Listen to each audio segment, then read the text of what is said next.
안녕하십니까. 오늘은 2024년 8월 13일 화요일입니다. 산속에서 풀벌레 소리들의 정말 즐거운 합창 소리를 들으며 아침 방송을 시작합니다. 저희에 있어서는 77번째 77이라 그러죠. 행운의 7번이 두 개나 있는 77 또다시 감사합니다를 기도합니다. 배경음악 없이 엄청난 합창 소리가 이 산 모기들, 새카만 산 모기들의 합창 소리와 함께 어우러지는 즐거운 아침입니다. 간밤에 잘 주무셨습니까? 아침에 산을 오르면서 보니까 이 어르신들 손에는 전부 부채들이 하나씩 들고 있으시면서 부채를 계속 비치면서 걸어가시더라고요. 조금은 눅눅하고 이 습도가 높은 이 기온일지라도 마음만은 경쾌하고 즐거운 하루 되시기를 바랍니다. 내 마음의 관리는 내가 해야지요. 옆에 있는 당신이 해줄 수 있는 것이 아니라 내 마음의 관리는 내가 해야 된다는 그러한 깊은 의미가 있습니다. 대부분의 사람들은 나의 세계 속에서 살아가고 있어요. 그러다가 어떤 상황에 부닥치게 되면 그걸 해결할 수 있느냐 아니면 내가 그 상황에 져버리느냐, 두 가지이죠. 오늘 저는 좀 뜬금없지만 이 여름에 지금 말복도 멀지 않았으리라고 생각합니다. 우리가 일상생활에서 눈을 뜨면 아마 3월, 4월부터 눈 뜨면 보이는 이 꽃의 세계. 내가 꽃 선물을 받게 된다면, 꽃 선물을 누군가에게, 정말 사랑하는 마음으로 누군가에게 꽃을 선물한다면, 과연 어떤 기분이 들까 하는 마음으로, 어제 제가 이 글을 좀 써보았습니다. 첫째는 무엇보다 이 꽃을 선물 받게 되면 너무 마음이 흡족하다가 심장이 두근두근 뭔 일이지, 내 생일인가, 뭔 일이 이렇게 기쁜 일이 있지, 저 사람이 복권에 당첨됐나, 등 여러 가지 순간 그런 것들이 생각나면서 가슴이 뛰고 두근거리고 기쁘고 행복할 것 같습니다. 장미꽃 한 송이의 꽃 선물이 장미꽃보다 내 마음과 얼굴이 더 붉게 되는 그러한 아주 상승작용이 행복할 것 같습니다. 그리고 나도 모르게 저절로 꽃에게 다가가서 꽃의 향기를 살짝 음미하겠지요. 때론 그 선물하신 분, 상대가 가족이든 친구든 그 누구든 꽃을 선물한 사람의 그 마음을 또 헤아려 보려고 하는 미소가 번지겠습니다. 그리고 또한 상반되게 때론 어떤 사람들은 이 꽃다발이 웬 꽃다발이야 살짝 부담이 되기도 하겠지요. 그러나 꽃은 언젠가는 5일, 6일, 7일 시간이 지나면 시들어져 버리고 누렇고 꺼먹게 되어서 바스락바스락 떨어져서 어디론가로 사라져 버릴 그러한 존재이지만 우리 눈앞에 바짝 처음 그 꽃을 발견했을 때의 그 기쁨과 그 반가움, 행복감 그런 거는 말로 돈으로 어떻게 환산할 수가 없는 거라고 생각합니다. 꽃을 받아서 선물해서 행복한 기분, 정말 만족하는 기쁨. 요즘 젊은이들이 이제 주말에 보면 데이트를 할 때 꽃 선물을 이렇게 꽃갈같이 생긴 포장지에 들고 다니는 걸 가끔 보게 됩니다. 젊은이 들 많은 그러한 선물은 아니라 생각합니다. 우리가 너무 많은 세월을 살아오다 보니 몸이 건조해져 버려서 내 사랑하는 사람에게 아니면 내가 은혜를 많이 입은 그 어떤 분에게 꽃을 선물한다는 걸 잊고 정서적으로 너무 메마르게 살다 보니 잊고 살기 때문에 마음조차도 메마르지 않을까 생각이 듭니다. 저는 물론 꽃보다는 꽃밭을 듬뿍 선물해주는 그런 사람이 좋습니다. 물론 꽃도 좋습니다. 하지만 꽃밭 자체를 선물해주는 그런 사람을 만나서 결혼해서 살아갈 수 있는 아가씨들은 정말 행복하리라고 생각합니다. 또한 우리가 누군가에게 화분을 선물하는 꽃다발을 선물하는 꽃 한 송이를 선물하더라도 그 사람을 생각하는 따뜻한 배려와 따뜻한 마음이 있으리라는 생각이 들어요. 왜 지금 제가 아침에 꽃 이야기를 시작했겠습니까? 현대를 살아가는 우리는 너무 높은 빌딩 건물의 심리 상담 이런 문구가 마음의 병을 앓고 있는 너무 많은 과도한 업무와 스트레스에 사로잡혀 있는 사람들이 많다는 뜻이겠죠. 이 정신과 치료나 심리 상담사가 많다는 의미는 마음의 병, 나도 모르는 마음의 그 결핍 있습니다. 많다는 그러한 의미일 수도 있습니다. 우리 현대인에게 있어서 우울증이라는 것은 마음에 잠깐 저도 며칠 전에 콧물 감기가 걸렸었는데요. 마음의 감기 정도로 생각할 수 있는 이 질환이 우울증이라고 합니다. 우울증은 그만큼 너무 쉽게 찾아왔다가 나도 모르게 해결이 되어버리는, 회복이 될 수 있는 그러한 증상이 우울증일 수 있습니다.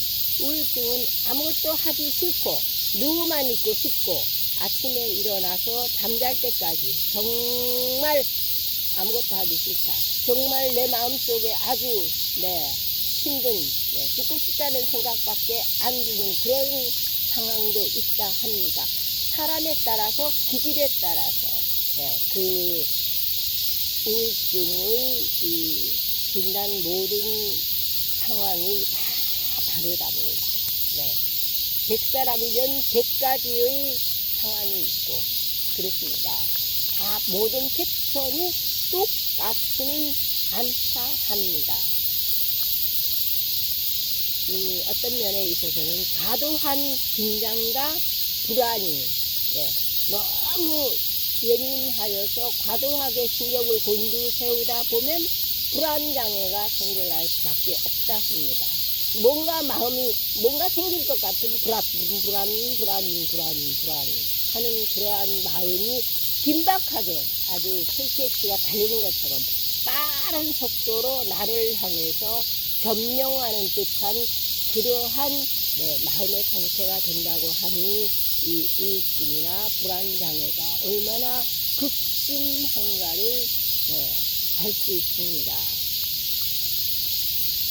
때로는 우리는 살아가면서 있어서 식욕이 없고 체중이 자꾸 떨어지고 또 아니면 또 사람에 따라서 체중이 너무나 갑자기 늘어나고 입맛이 너무나 늘어나서 자꾸 과식을 하게 되고 그리고 몸 컨디션이 계속 들쑥날쑥 나도 모르게 널뛰는 것처럼 들쑥날쑥 더우면 더위를 못 이겨내고 추우면 절대 추위를 못 이겨내고 하는 그러한 상황에 내몰리게 되는 경우도 있다 합니다. 그리고 손과 발이 자주 저리고 붓고 그리고 가슴이 답답하면서 어깨가 결리기도 합니다. 그리고 소변이 나도 모르게 질금 자주 나와요. 그리고 두통과 변비 또한 소화불량까지 겸하여서 내가 도대체 어떻게 살아야 될까, 무엇을 먹고 살아야 될까를 괴로워하게 된다 합니다. 그리고 피로가 계속 누적이 되어서 나도 모르게 자꾸만 눕고 싶어, 자꾸만 짜증이 나, 매사에 짜증이 나. 그러한 상황이 아마 이 과도한 스트레스와 과도한 업무로 인한 그러한 마음의 상태가 아닌가 합니다. 불면증이 자진되고 깊은 잠을 못 자요. 아침에 일어나도 잠을 잔 것 같지 않은 해롱해롱 거리는 상태.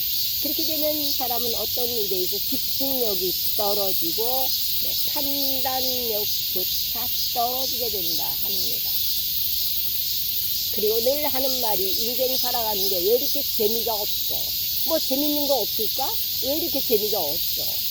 라고 투덜투덜 거리게 된다 합니다.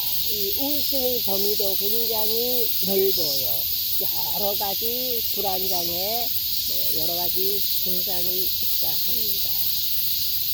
그러면 이 현재를 살아가는 우리가 스트레스에 노출되어 있을 수밖에 없습니다.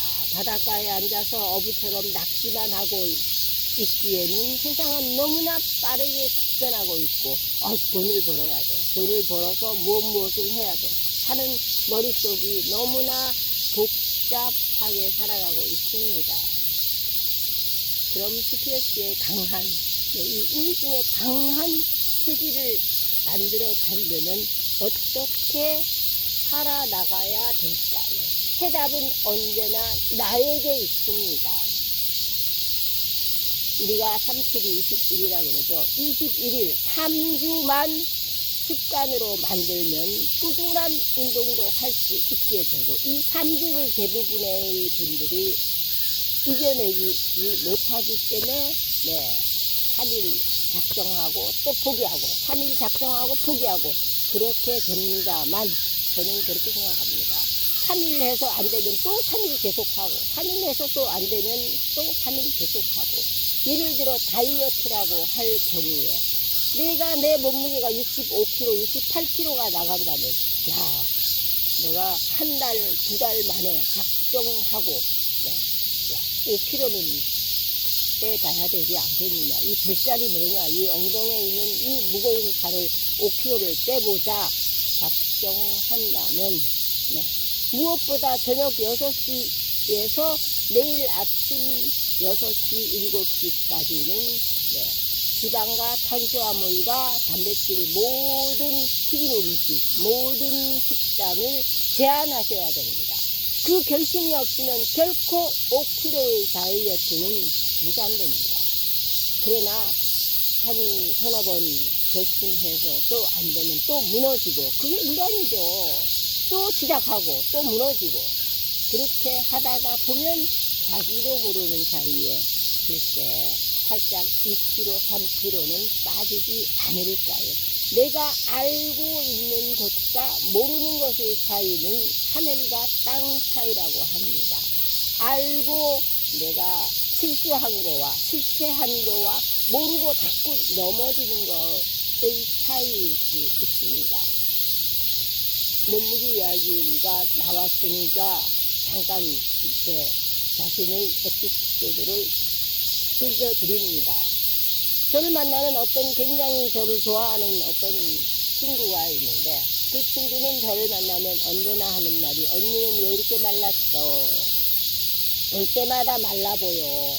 하는 말을, 그 친구는 나를 걱정해서 해주는 말인데, 저는 평생 뭐라 그럴까요? 말라꿍이로 살아왔어요.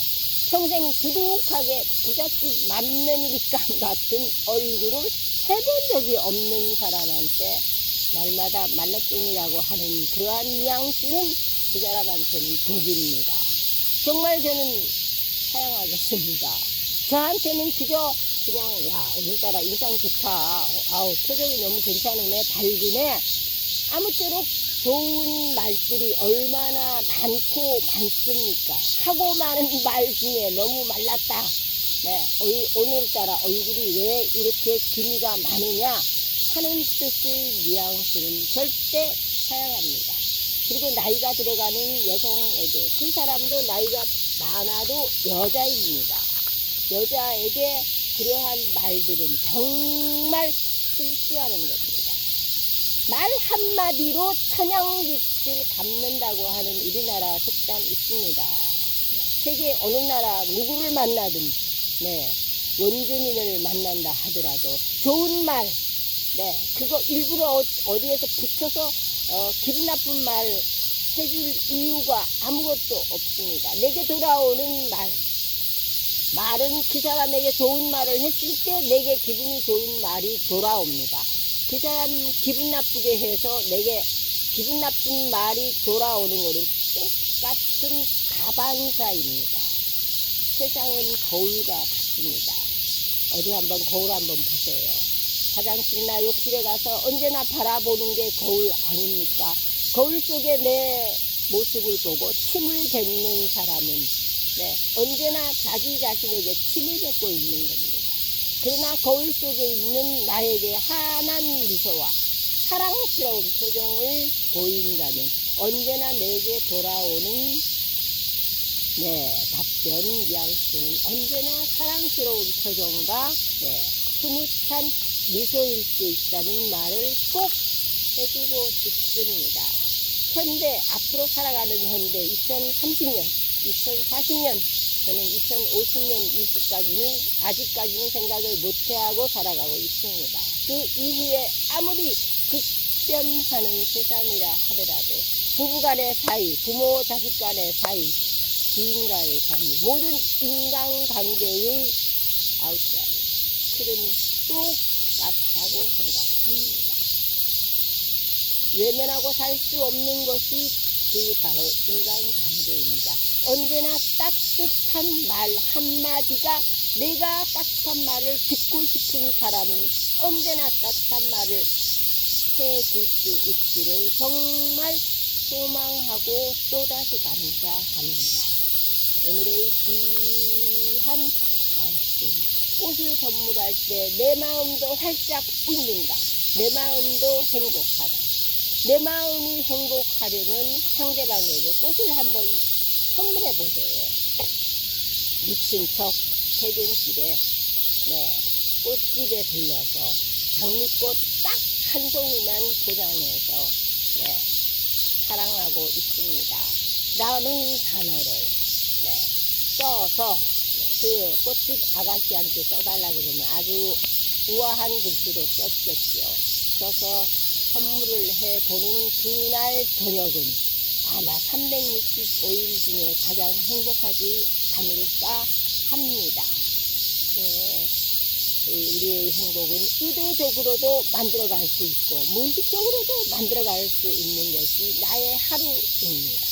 하루를 즐겁게 살아갈 것인가, 아니면 정말 괴롭게 힘들게 살아갈 것인가는 저와 여러분의 몫입니다.